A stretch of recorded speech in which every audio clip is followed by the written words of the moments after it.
Oduulee irraa gurguddoo qabannee isinii dhiyaannee jirra itti dhiyaadda. Dursoo Raashaan Yuukireenii wajjin waliigaltee takka lola dhaabuudhaaf nagee uumuu irratti qophii goonee jirra. Garuu jarri kaanis waliigaltee Yuukireen hin ta'in jarri kaanis mari'achuudhaaf qophii ta'uu qabanii jettee arraan tana Pireezidant Puutin hogguu haasawa guyyaa haasawa amata guutuudhaa godhu ibsee jira jechuudha. Gurmuun biyyoota Islaamaa tan D8 jedhamtu qophii isaanii tan 11ffaadhaa Ijipti Kaayirootti xumuratanii jiran. Biyyoota kana keessa warreen akka Iiraanii fi Indooneeziyaa akkasumas Tarkii fa'aa jira. Gurmuun tuni gartee yeroo ammaan tanaa haalata biyyootan Islaamaa rakkoo keessa jiranii fi ikoonoomii isaanii akkaataatti guddifatan irraa haasawuu isaanii ibsanii jiran.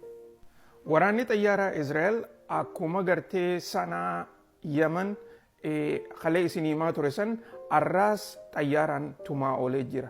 Akkuma duuba gartan kana bikkattan adda addaa bikka gartee akka electric stationaa fi bikka gartee weapon depot bikka meeshaa waraanaa adda addaa kaayatan samiirraan xayyaaraan tumaa oolanii jiran.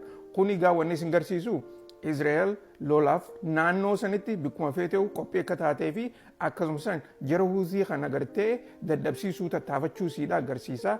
Garuu warri Huuzii kun gartee karaa baharaatiin meeshaalee waraanaa tan deemtuu fi daldala deemu hunda dhaabanii jiran karaa sanitti gartee harka guddaa akka irra caala Izraa'el irraa ol qabanitti ifatti isaan qofa odoo hin taane Ameerikaa fi UK illee agarsiisaa jiran.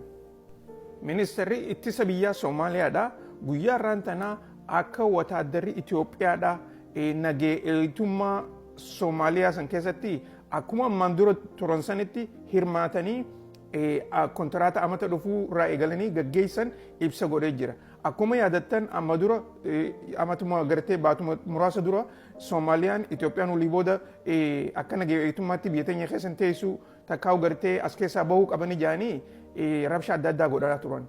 Garuu amma gartee akkumaan dheengadda isinii himaa ture hoggaa gartee Tarkitti waliigaltee godhan waliigaltee san keessatti Dr. Abiyyi fi gartee mootummaan Itoophiyaadhaa Soomaaliidhaan dirqamaan waa'ee nagee ooltummaa Itoophiyaa irraa haasa'uu qabdanii jaaniin haaseessisanii karaa kana tolchuu isaanii isinii himeetiin ture.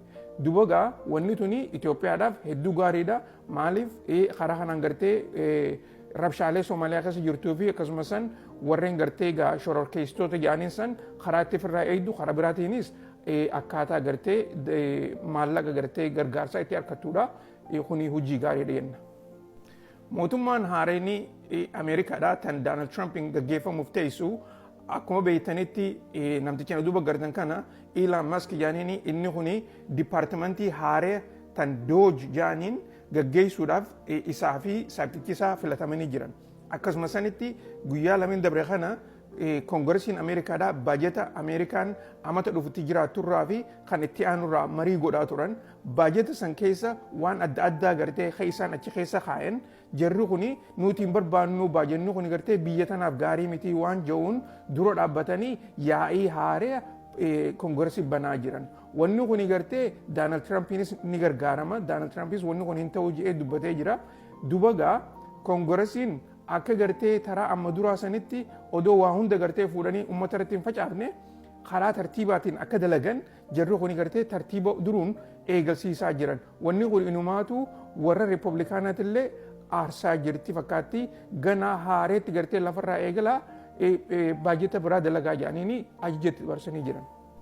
Mootummaan Raashaatii fi miidiyoonni biyya Raashaadhaa gurbaa as duuba gartan kana isaatutu jeneraalticha torbaan dabre kana ajjeesee jedhanii miidiyaarra dhiyeessanii haaseessanii turan. Haasawa kana keessatti gurbaan kun anaatu waan san dalagee anaatu gartee boombii fi akkasitti iskuutara san tolfadhee mana isaa san dura kaa'ee isa ajjeesee kana godhuudhaaf gartee wanni ahaddii naa galan warri Yuukireeniitu ahaddii naa gale ahaddiin isaan naa galan